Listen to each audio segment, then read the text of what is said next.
Never in my life did I think Bloxburg themselves would ask me to build something for them, but here we are. If you saw the update in the end of April, you saw that there are now pre-built plots, and mine is one of them. Introducing Nature's Nook. But what's the backstory? What were my limitations? That's what today's video is all about. Bloxburg gave me a document with instructions of what to build. They wanted me to build a campsite, but here's the catch.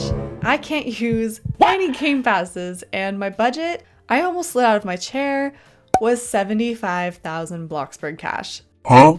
They were asking the wrong person to make this build, but I accepted the challenge. I wasn't allowed to use any basic shapes or Transform Plus, no Blockbooks items, or anything that was behind a reward track, which meant my gardening was very limited. I had to make sure this plot could also act as kind of a mood station. So I needed beds, hygiene boosters, a fridge, etc. Now, what did I need to add to the build beside those items? Bloxburg requested 2 or 3 cabins that could fit 1 to 4 people each. I was very excited that I got to make 2 cabins instead of 1. They wanted a fire somewhere to keep warm, so I added a small fireplace to each cabin. They also wanted a fire pit, so I knew that would be the center of the build. The build was requested to be further back in the plot, with a path leading you to it. And since Bloxburg also wanted a lake, I thought the lake would be the perfect filler for where the path takes up space. I was pretty intrigued when I was told the showers and toilets had to be outside. As someone who went camping a lot through their childhood, I knew exactly what to do. And I also built a summer camp last year in Bloxburg, so I had a little bit of experience. But the 75,000 Bloxburg cash, that's not equivalent to what I made. So yeah, was I really the right person for this? I'm not really sure.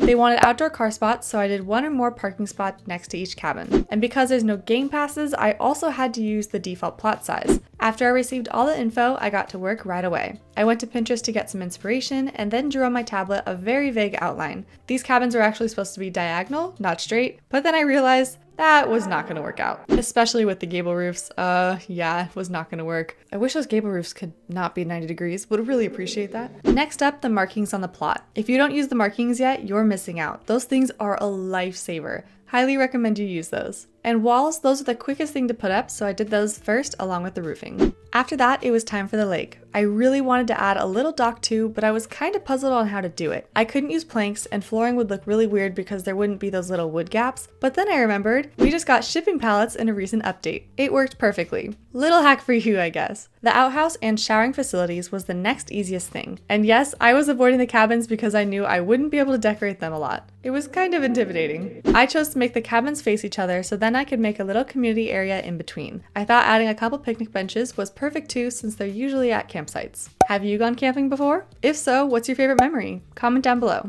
I was determined to make this plot fit a whole bunch of people. So the first cabin had 2 bunk beds, which meant 4 people could fit. I will say though, making cabins without bathrooms was really throwing me off. It felt odd, but I had to keep building. When it came to the kitchens and living spaces, I was stumped. I could really only use the cheap items, so I knew it wouldn't look exactly how I wanted it to. But then I remembered these pre-built plots aren't supposed to stay the way they were built when someone purchases one. The player is supposed to adjust it to their liking. The pre-built houses are for those who need help getting started, or who would rather just roleplay than build. So here's my challenge to you. If you have Twitter, or sorry, X, yeah, no, I'm saying Twitter.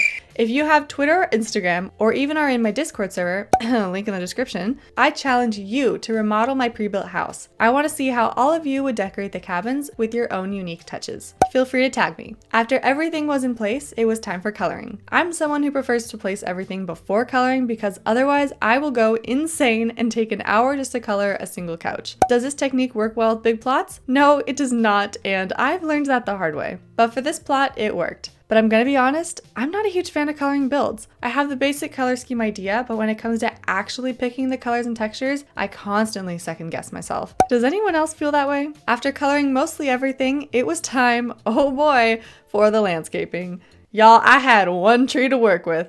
Kind of killed me inside a little bit, but it's okay. I use the smaller plants as well. Now you might be wondering, hey, wait, you're using advanced placement. Bloxburg said it was okay for small things, so don't come at me, thanks. Then to add some variety in the trees, I changed some of them to a slightly darker green. And then the plot was complete. So that's how my Nature's Nook came to be. And if you guys have not yet subscribed, make sure you do, and I'll see you guys next time.